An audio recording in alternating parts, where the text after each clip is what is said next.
This is a Purple Line Express. Welcome to the Wyzendale Weekly Wrap-Up. We have another guest that has been on the show quite often. Go ahead and introduce yourself. Yes, thank you, Felix. Daniel A. Washington, founder and executive director of Northwest Goldberg Cares. Great to see you again. Yes. Welcome back home. Thank you.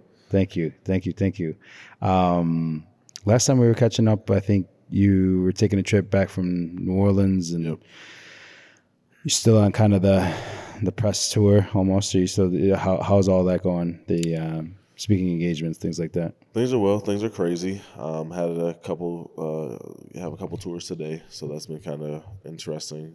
Being able to get this in between those, but finishing up this house. We're super excited to, be at a place right now where we feel like the work that we've been working on for so long has finally been validated, right?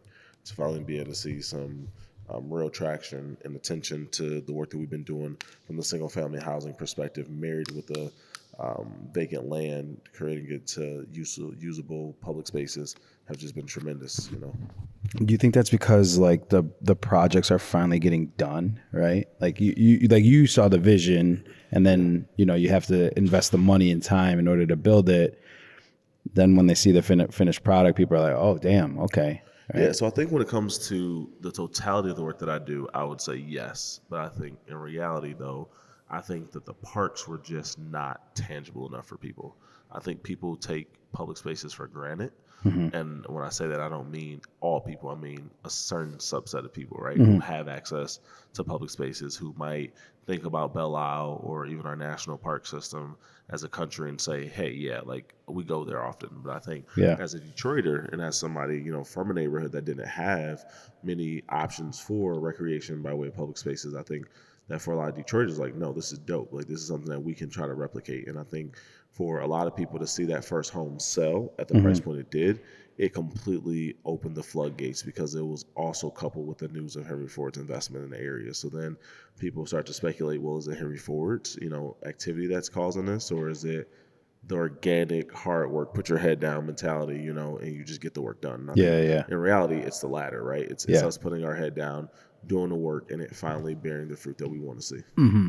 Yeah, it's and I like that it's spread out too, right? It's not concentrated on that. I know for myself, living in Wicker Park in Chicago, we have that main park, Wicker Park. Obviously, it has a basketball court, kids play area, park, diamond, whatever. But we do go there quite often, right? And it is active, for sure. But I like in Northwest Goldberg where everything's kind of spread out in space, right? Yeah.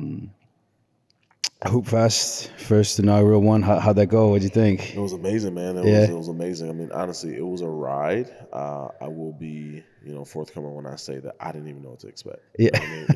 You never want to hear, an organization say that, or a leader from an organization say that, but I'm just being honest. I didn't know what to expect. I was hoping that people would come out and have fun, and I feel like we were able to do just that. So some quick highlights, a 3-day event celebrating the life of Curtis Jones, our neighborhood, the completion of the Curtis Jones Park. That included more than 750 attendees over the 3 days, over 200 pairs of shoes given to youth. We had some celebrity guests. It was a good time. Like I liken it to not just the event of the summer, but an event that kids and family can come out to and say, I enjoyed that. Looking back at it, like that was a fun event. And they come with the whole resource fair and talking about water bills and taxes and restitution, like all these things that are important. Yeah. But I think that sometimes we lose sight. And then I said this stuff on there, and I said, I likened it to how I felt as a child when I went to the state fair grounds, right? Like that was an event of the summer where you knew you were going to see kids your age, people that you connected with, and you were just going to go to have fun. You know what I mean? If you got a ticket, or if you, whether that was a church group that gave you a ticket, your parents gave you a ticket, you paid for the ticket. People went to the state fairgrounds every year knowing, especially as youth, they were going to have fun. Mm-hmm. So I just think that, Hoopfest overall was just amazing. It was an honor to be able to put together. Next year, we want to have it bigger and better. We definitely want to increase our impact, even though it's already there. We want to increase it, which is something that, mm-hmm. on a personal level, I'm really big on, is like, how do you improve something, not just keep it the same? So yeah, for sure. And I don't think people really understand the quality there. The rims are nice, right? The rims are quality. The backboard's quality. Not only on the two main, but the four flanking it, right? Those are all nice. And, the NBA size is definitely nice to have for sure. Yes, 100%. I know full transparency, 3-point competition, I think I only made 1 3. Mm-hmm. And then on the free throw competition, I think I only made 4 free throws. Yeah. So and you're not alone. That's going to have to increase. It's going to have to increase, but you're not alone. I'm being honest with you. That's one of my biggest pet peeves with this new generation of hoopers is, they all come out and they're throwing up threes. Pointers, and they're all air balls, or they're right, or they're left, and they're clanking off the iron. I mean, my balls weren't even making it to the rim, dog. Yeah, correct, and that's why I say air balls. I mean, it's one of those things where you literally tell people, if you out here making 60%, you should be playing somewhere, and everybody get mad when I say it and say, no, that's not true. And it's like, no, it is true. Like, if you could hit 60 to 70% of your threes on any court in America that's an NBA-sized court, somebody's going to have you on some type of semi-pro, pro league. You know what I mean? Mm-hmm. And that's just reality. You know what I mean? So it's like, how do you break that mindset? And yes, I love everything Steph has done. This is no shade to him. Steph is a prolific player and I'm sure even a better human from what I've heard. But it's how do you get kids to break this cycle of just they have to show up and only shoot, right? And what I mean by that is like shooting from deep. I think you have to kind of bring back this idea of, there's value in driving hard, slashing to the lane, getting that easy 2, or that 1 if you're playing 1s and 2s, and really getting some momentum for yourself. And I even think about it last night. I think I told you this, like all jokes aside, like my demeanor today is a little bit low because like I was playing basketball at 3:30 last night, which just got lights at the court. And it's like last night, I'm not going to lie, I was in my Steph Curry bag. I was shooting, jacking them up, but I was tired. And it's like I'm at the end of the day, I don't really want to do the thing I just said, which is drive, put my head down, full steam ahead, and I settled for a lot of, jumpers. Thank God a lot of them fell yesterday. So my record overall at 10 games was pretty solid. It was like 7 of 3 or something like that. I went 7 wins, 3 losses. You guys are running full court? No. We were doing a lot of one-on-ones. So it was about 4 guys that came out, a lot of Gotcha. one-on-ones. I ran this, 7 games straight with one guy. And then by the time the other people came, we ran 2s one time. And then I played, one-on-one a couple of other times. But the point is, I was settling, and I knew it. And everybody that night kept saying, like, D, you settling? You settling? I'm like, yeah, I know, because I'm tired. You know what I mean? So I get the reason why people want to shoot, and it's fun, and it feels great when it goes in. But it's like, how do you get people to understand, like, an NBA-sized court is an NBA-sized court? Mm-hmm. Those guys are out there training every day, eat, sleep basketball. Oh, and yeah. If they put at 33% clip, which means 1 out of every 3 out of every 10 goes in, they're a prolific shooter. You know what I mean? So what do you think you're going to be doing? You know what I mean? You're going to be doing a lot of what Felix did during Hoopfest, which is airballing. So. I could not believe it. I could not believe it. Mm-hmm. Ridiculous. I mean, how the lights, how long was that process getting those spec and funded and all that jazz? So we had a vision for the lights, I'm not going to lie, like the day that we broke ground on the court. Yeah, I remember you talking about the lights when you first broke, and you're like, yeah, we don't know when that's going to happen, blah, blah, blah. And then the next thing I heard, you guys got lights. I was like, oh, shit. Yeah, so I mean, I try to do my best to go find that money when and where I can. And it's just one of those things where, you have that vision. I think for a lot of funders, it was about like, can you complete this basketball court? This is a big undertaking. As you know, don't want to bore anybody who's at least heard from me before, but a $420,000 project in the public space world is no small feat. You know what I mean? Mm-hmm. And that's what that project was. So it was like, okay, you complete that, you do that, and then you try to see how you can improve it. But that again goes back to what we've talked about before too. It's like, I'm never going to settle. Like my improvements to a park is never done. And I know that sounds crazy to people, but it's like, I look at my parks as this forever molding, moving, changing, serving thing. It's a servant in a way, right? Mm-hmm. It serves the people, it serves the community, and it has multiple needs. So I think for Curtis Jones, it's like, okay, we put out these lockers, had a great idea. We haven't executed an idea. Got to take the lockers out, right? We're talking about adding a scoreboard. We got support from Pepsi. Shout out Pepsi and the team there. Sorry. So, we got funding from Pepsi, and, we're excited about that because we can put a scoreboard there. Mm-hmm. Of course, I don't like the numbers I'm seeing to install it, but we've ordered the scoreboard. So now it's about how do we make that fit, because that'll also change the game in our community. For sure. And I like that you throw out the numbers too. I guess like a big part of construction and everything is transparency and funds, right? Like understanding 100%. What it is. And I think that maybe potentially people in your neighborhood or clients in general first-time clients doing construction or any sort of renovation, right? They don't understand where all those numbers go and how that number balloons. Yes. So I guess how transparent have you found it being successful, being transparent with the numbers that you're spending and stuff like that? Is it ever, and again, I'm just kind of workshopping here, but is it ever a detriment to share the numbers with people? Because I think, if anything, when you do share the numbers, it makes them that much more appreciative of what is happening. You would think.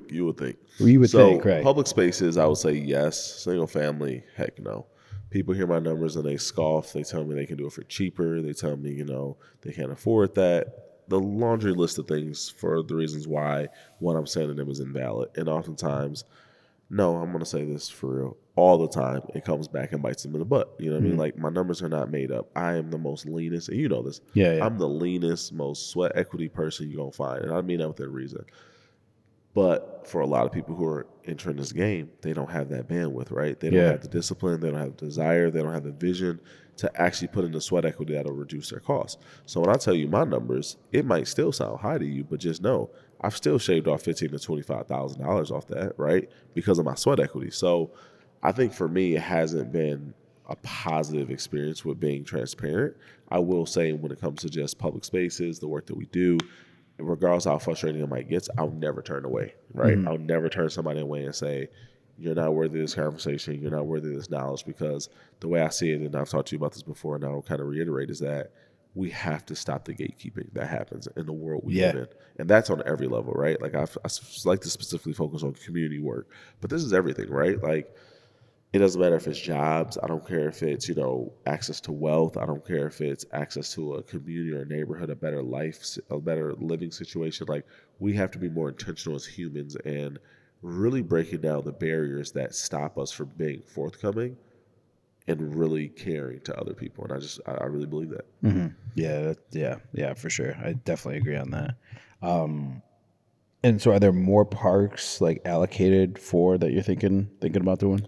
Yeah, so the reality is we have to build a total of about 14 more parks before 2025. If we don't make our goal, which is now the question that everybody asks me, if we don't make our goal, it's okay. Nobody's going to lose their job. That's just the goal that you have set. The goal we set. And what was it again? 20 by 25, so 2025. Get it? And then 20 by 25. I think I get it. Yep. So, and how many are you? And are you counting the ones that you have already? Yeah. So those are the six that we have. We have cool. 6 of them right now. We have 14 more. We have plans for 2 other parks that we hope to break ground next year. Pretty much like clockwork. One is like a Zen park. The other one would be a retro play park. So a lot of folks probably listen or tuning in will probably know that, growing up we used to have this thing called tetherball, right? Foursquare, hopscotch. Kids ain't playing that today. Kids don't even know. If you went to a kid right now and said, what is a tetherball? They look at you and say, what? That's what we want to do. We want to bring that back. We want kids to start to really be able to connect with one another in a more real way that doesn't require this entire thing of organized sports, helmets, man, this, that, coach. It's like, no, go out there, figure it out, play with your neighbor, play with your next door kid, and talk a little trash and learn how to beat one another, right? Yeah. Not in the fisticuff way, but just like a competitive drive for better nature. Because I'm not gonna lie, I cut my teeth off that in elementary school. Literally, I don't care if it was 15-degree weather. We was hitting that leather ball trying to figure out how to destroy one another's fingers. That was fun. You know what I mean? Like, I look back at that. That was some of the purest moments of my life. So we want to do these 2 parks. We've gotten community feedback. They love the idea of it. It's something that we're excited about. We're talking to some funders who are like, yeah, this makes sense. But we have other ideas, and more important, we're going to get more ideas from the community. We want to do like a pizza park where we do, a fire oven, right, which really allows the community to come out, do pizzas, do things like that. Nice. We want to do other things that involve, maybe bird watching, allow people to kind of see nature from a different lens. Just because, again, that's another thing about accessibility is, how do you get a kid in Detroit to value and understand that the wildlife is here and it's going to be here, right, for years to come because of what? The demolitions that have happened, right? The overgrowth of a lot of, under-maintained lots and stuff. So you're going to see wildlife. You hear these reports all the time about coyotes and pheasants. Well, darn it, this is their area too, right? So it's Yeah. like they're going to be here. They're going to occupy the space. So imagine if we had a place or a park that allowed for tall grass that was intentionally maintained and allowed for pheasants to go in and out, allowed for a hawk. I just saw this hawk yesterday. I know I'm rambling right now, but I saw No, this you're hawk good. You're good. yesterday. You're good. It was completely the most awe-inspiring, breathtaking thing. Like this hawk was huge. It was in a tree. It found something that went right over my head. Literally, it came down so gracefully, came over my head, and it was the most beautiful thing to do. And I was like, "That's God's work, right? I don't care what Yeah. you believe in. That's God, right?" And Yeah, it's just yeah. like that type of experience should and can be replicated in the community like Detroit, right? Yeah. Because we have the space, we have the place to be able to do it, but we have to facilitate that and we have to foster that. Because if we don't, then it is something that people don't even have an understanding of is existing right before their eyes. Yeah. I want to go back to the simplification. Yeah, I guess simplification of the sports, right? Like the sports, I was talking to some friends the other night, like this shit is so serious now for kids, like Yes. super serious. Yes. It's like, man, that is It's not tough. that's not what I would want my kid to, you know, experience. Cause like you're just supposed to go out there, have fun, find your way, right? Find things you don't like Yeah. no need of like having a camera up in your face, recording every, you know, move you make. And then we're going to go back and watch the film. Like it's so crazy. So crazy. Well, you know what it is? It is, unfortunately, for too many people, the means or way in which they can get out of poverty. Yeah. You know, poverty looks so much different today than it looked back then. You know, and I was telling somebody this recently. I was like, you know, when you talk about this housing, you talk about interest rates, you talk about all these things that, of course, you just talk about. It's American politics in its own way, right? A lot of people are not really hip and really in tune with the reality that, like, we're seeing a homelessness population increase of people who, by definition of financial ability, should not be homeless, right? Let that sink in. We're talking about people who are making over 70, 80, $100,000 a year who are forced to rent a hotel on a long-term basis or to temporarily rent because why? Housing has become such a commodity that it doesn't allow for people who might otherwise be qualified and more than willing and able to take part in it. So we have an issue, right? So that kind of goes back to like the sports thing. You have now this thing which I love. So you think about NIL, right? So you think about NIL, and I love NIL. Like I am a big fan. Athletes should have been getting compensated, because it is indeed a business. But you think about NIL and you think about where a lot of these kids are coming from. It's like, listen, this is our way out of poverty. This is our way out of the literally one paycheck away from being what?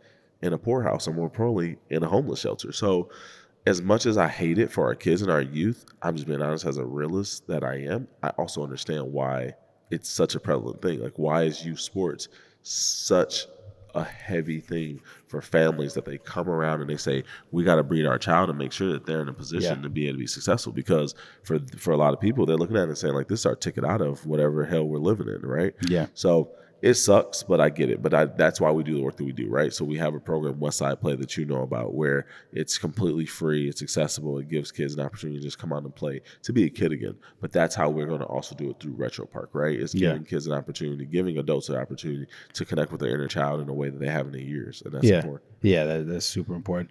I guess I want to ask about Deion. Like when we're talking about sports and stuff like that, and what he's doing in Colorado, man. I've obviously followed it and how he has his son doing the social media and like because I was seeing some of these videos when we were first doing it, I go, damn, like how are they getting that close of access to these players, right? And like they're like joking with the players who was ever on the camera, and then I finally clicked that it's his son that's doing the media, right? And so now that's like expanding that whole angle of it too, right? So what he's doing over there at Colorado is wild, man. To see the whole effect of him there, and it'll be interesting to see how the HBCUs now kind of operate from all of that as well. For sure. I don't think the HBCUs are going to be impacted. And again, this is not a knock to Deion. This is not slandering him. I think what Deion Sanders is doing is incredible, and it is definitely single-handedly propping up the entire sports world right now, in my opinion, because of everything that's going on in Hollywood with the strikes. I think that Deion has brought an energy to athletics in our country that we needed, because there was this level, in my opinion, of have we gotten to a point where you could argue and say that there's inside trading in professional sports, right? When you think about all of the betting and the money being made, and you see these, former athletes coming out and saying like, yeah, game 6 was rigged, game 7 was rigged. Yeah. Ooh, I don't care if you don't believe in, whatever, conspiracy theory or not. There's real reason to look at that and say, hey, this makes a lot of sense. There's a lot of alignment with somebody who's saying that, hey, this stuff is a bit rigged, or this stuff isn't as true as we'd like to think it is, right? Yeah. But I think that Deion has done just what everybody is giving him credit on doing, which is like putting a shot in the arm of athletics from a very, very like real, authentic. And I think it begs the question of why aren't more black people empowered in white spaces? Let that sink in. Why aren't more black people allowed and empowered to be in white spaces and to dominate white spaces, right? And I think that what's sad about Deion's story that I feel like a lot of people aren't talking about is it just, to me, reinsures this idea and this frustration I even have about my own personal journey that we as black people are not given the same opportunity to do what we know we can without having to deal with all the BS that comes with it. Yeah. So when you think about it, he wanted to be at Florida State University. He wanted to be at any Power 5 school that would have him. Because at the end of the day, we all know how this works in college sports. He'd have a better chance of getting better recruits. He'd have better talent, et cetera, et cetera. But you told that man that he wasn't worthy of that. You then force him to take the next best opportunity that he felt like for himself and his kids and his family, which I believe was the best move. We all can agree that JSU compared to Colorado was like night and day. And now, even with the results he's gotten, there's people that want to bring up his mom or how he was raised or his sunglasses and all these distractions from the man is doing something that and arguably has never been done before. Yeah. I mean, you have prolific coaches like Saban and so many others who have been deemed and are inevitably considered the face of coaching. But what Deion is doing in this short amount of time, it's inarguable. Yeah. It literally might go down to history. And if he wants to continue to coach at this level, which I think he does because I think his heart is in it, I don't think that it's crazy to say that Deion might end up going down as a top 5 coach all time. And that's across all sports. Like when you really think about it, like this is a Hall of Fame player that arguably is going to be able to say and beat it that he was a prolific Hall of Fame worthy coach. Yeah. It's impressive. And I can't gloss over the fact that I want to reiterate, it's a black man doing that. Yeah.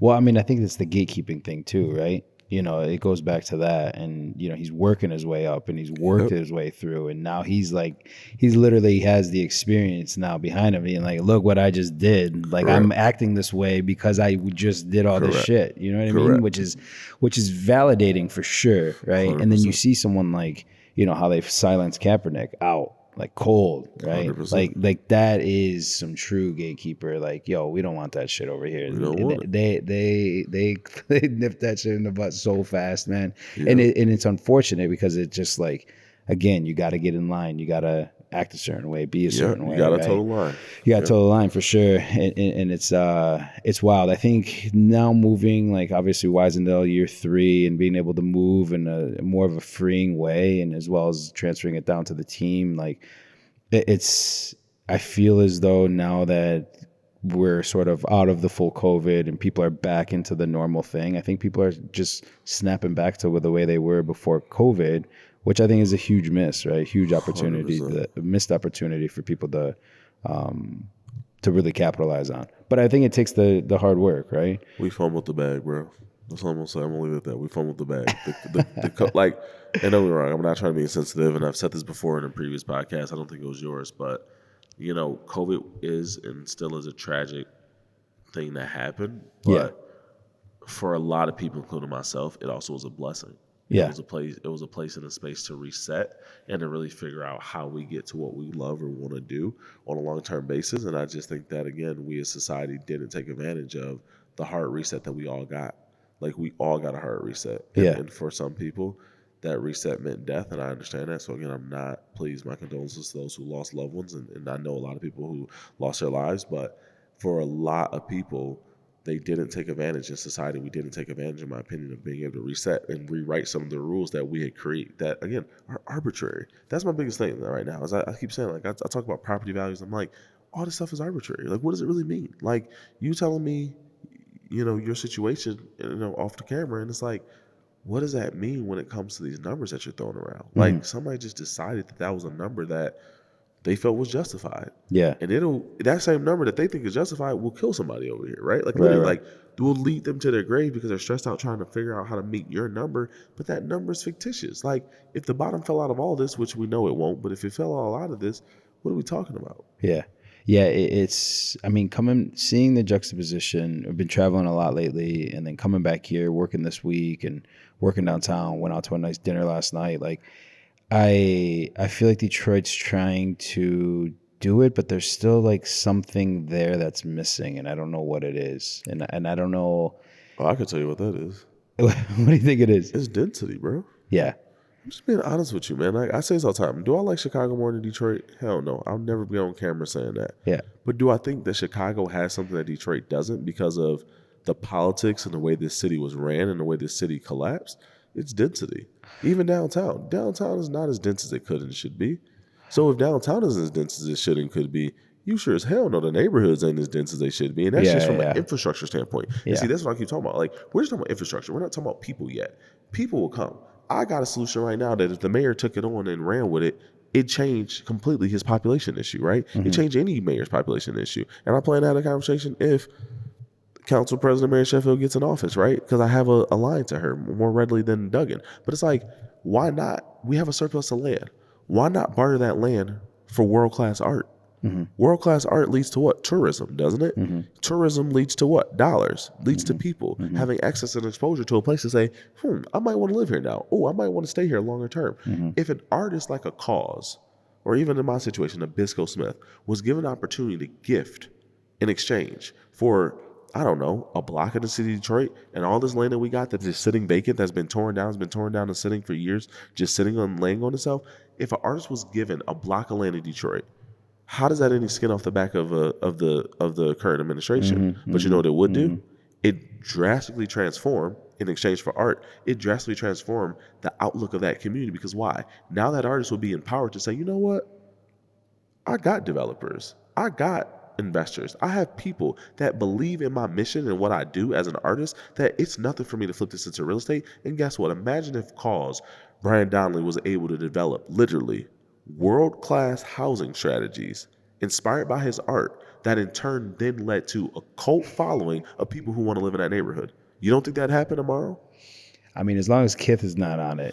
Whatever. We ain't talking about Kith. I'm talking about a real solution right now. So we'll get to Kith in a minute. Absolutely, man. Absolutely. Like, this is like, absolutely. We're just sitting on this. And it's like, we have, and this is what I say about everything. Resources is about surplus and scarcity. Yeah. And the city of Detroit is plentiful when it comes to vacant land. Yeah. So why the hell are we sitting on it?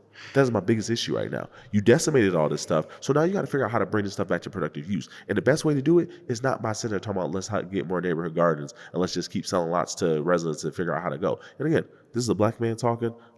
This is my own personal opinions. Yeah. Make that clear. But I'm saying that it is such an archaic and backwards and arbitrary approach to really building a city back again. So when you say what's missing, I told you this. I just visited Chicago a couple weeks ago. Listen, it's a beautiful, beautiful city.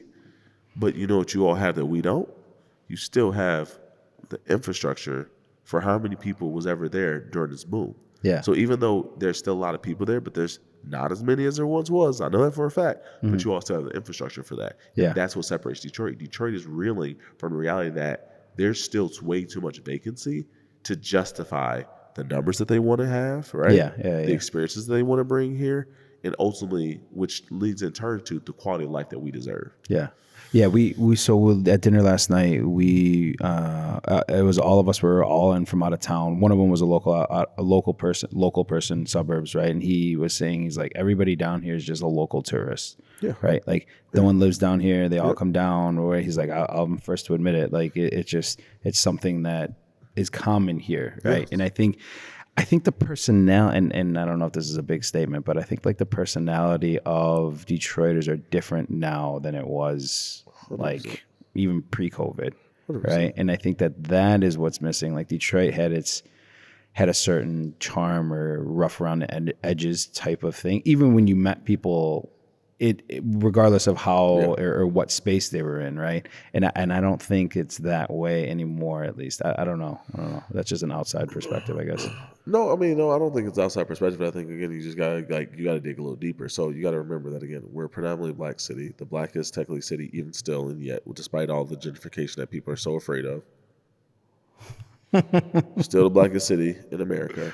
And because of that, I think what happens is it's the aloof or the enchantment of the white man's pursuit. So, as a black person who lives in the city of Detroit, as soon as I get an opportunity, or as soon as I even get an inkling of an opportunity, I'm going to try to take it and run and go move in the suburbs. So then there becomes this like reverse psychology, right? That happens where I've been forced to live in the city of Detroit and didn't have anything that really served me or gave me hope. And now you're telling me that all these things are coming back or all these things are going to happen that ultimately is for somebody else. Yeah, I'm going to go to Southfield. Yeah, I'm going to go to Oak Park. Yeah, I'm going to go to, Farmington or Bloomfield or West Bloomfield. But at the same time, those same white people are now coming back to the city. So when you talk about the flavor of the grit, you're right. Because there's a bunch of suburbanites that now live in the city of Detroit in areas that you're frequenting, respectfully. Yeah. Downtown, Brush Park, Midtown, Corktown. These are all people who literally 5 years ago, probably 24 months ago, lived in Birmingham. Yeah. Lived in, Wall Lake or Plymouth or, Saline. Like these are all places that are starting to see what? More minorities come in and more whites move out. So at the end of the day, it's not to me like, at least as a person who's on boots on the ground here, it's not crazy. And I don't think it's necessarily a problem. I just think that there has to be this balancing act. And I think that balancing act is what we're talking about, which is we have to start talking about real solutions, right? Why is that black people are minorities? Because I think it's a minority thing, not a black person thing. But why are minorities expected to always be regulated to affordable, low income? What is it? Why aren't we instead talking about why more minorities can't live at market rate? Why can't minorities afford market rate is what I'm basically saying. Why is there not a talk or conversation about the systematic barriers that makes that conversation so glaringly racist, right? Why is it when I get talked to as a black man who's a developer or aspiring developer, well, where's your affordability and low income? Why do I got to focus on affordability and low income? Yeah. Like, honestly, why can't I be a proud black man that does quality projects that sell at market rate? Yeah. I literally get looked at and frowned upon because it's like, I'm not interested in affordability because guess what? Affordability to me is code for Negro, nigger, nigga, whatever you want to call it. And I'm not with it. I'm being honest. No, and man. As a black man, I can say it freely because guess what? Yeah. My ancestors died for this. And I need you people to understand that is what that's code for. When you sit up there and tell me as a city that we have to have all this affordability and all this ultimately low income, you're literally saying that's for a group of people that look like what? Yeah. Not me. Yeah. Because again, I just got done telling this Arab guy this who owns a Coney Island. He came in my neighborhood, bought a house, come talking to me. And I told him, I said respectfully, bro, don't talk to me about putting an Airbnb in my neighborhood because you wouldn't dare have your wife come down here and rent this Airbnb. Yeah. He started stuttering. That's not true. I said, tell me how many nights you and your wife have spent in Detroit. Right. Because you showed me your house.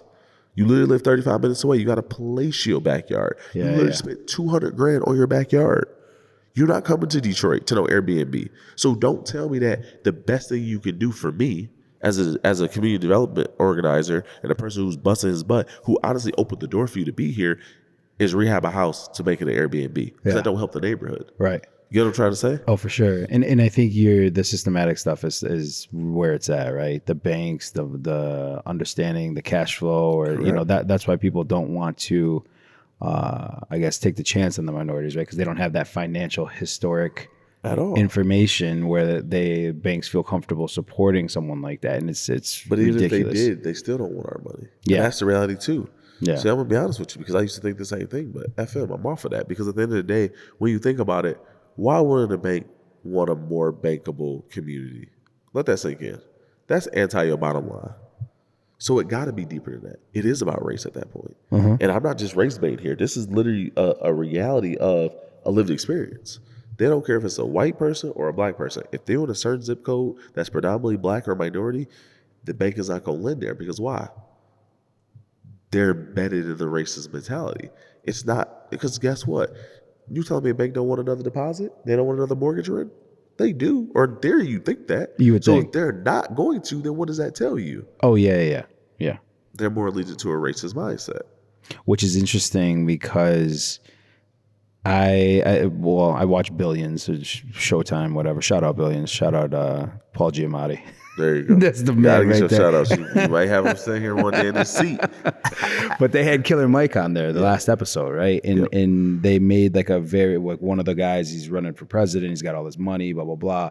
And so Killer Mike made a cameo, and they're like, so they do a great job of weaving in like truth with the fiction. And he was talking about black banks in Atlanta, right? And how successful they are and blah, blah, blah. And he wanted this candidate to invest the money. And so like that kind of flipped the switch to me. Like, I'm like, damn, like that's great. It's getting all that prime time, because if you're changing the institution from the inside, like that is wild, right? And watching that grow from there, I mean, who knows what the possibilities are there, right? And then, and sorry, not to cut you off, but and why...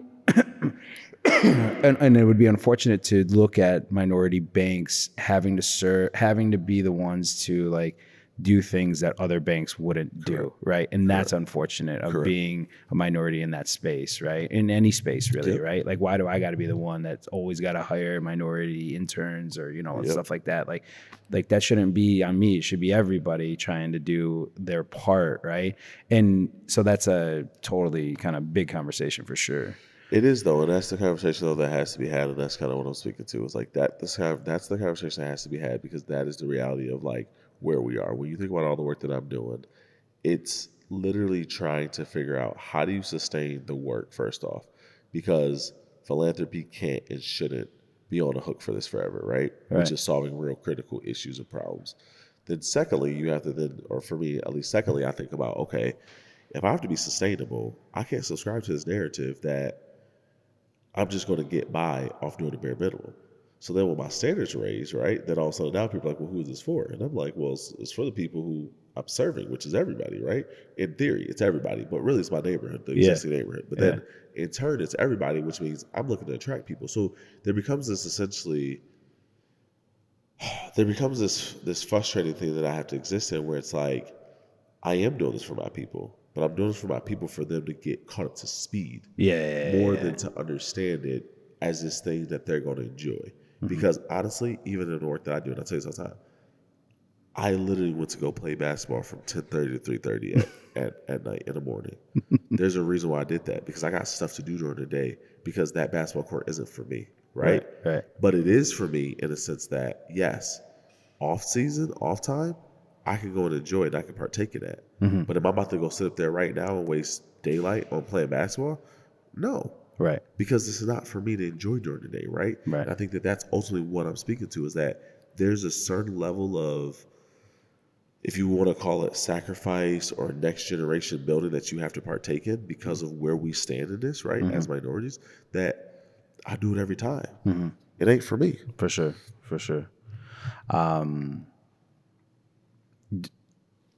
Love catching up, yo. Yes. This has been great, yo. We definitely got to increase the volume of this, because I think, watching the process, and obviously we work pretty close together, and seeing the progress that you're making, man, is like hats off for sure.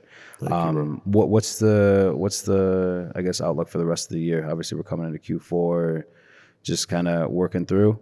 Yeah, man. So, first and foremost, got to finish these houses. Just put a roof on the other day. Having siding hung right now, cedar shake. The thought process is, if we can get this one house done by January, February, we'd be in good shape to list it. That'd be another comp. And then that allows us to really transition to the second house, get this family in who we've already pre-sold to, that we're super excited about. So really, oddly enough, I'm in this season of like, I got to do enough to really be able to officially pivot out of the stuff we were doing, right? And it doesn't mean that I won't do any of the stuff that we did before, but it is about, how do I make an impact in a way that, again, leads me to sustainability? How do I do it in a way where I'm not looking for philanthropy to somehow float this? So for me, it really is the single family strategy that we have, eventually new builds, which we're excited to, embark on that journey of like, how do we usher in new builds in my area, and really couple all of this with building a more holistic area for the residents that exist, but then for people who want to come in and be a part of something that really is unique and different. So I think for me, my work is cut out for 2023. 2024 is going to be an exciting year.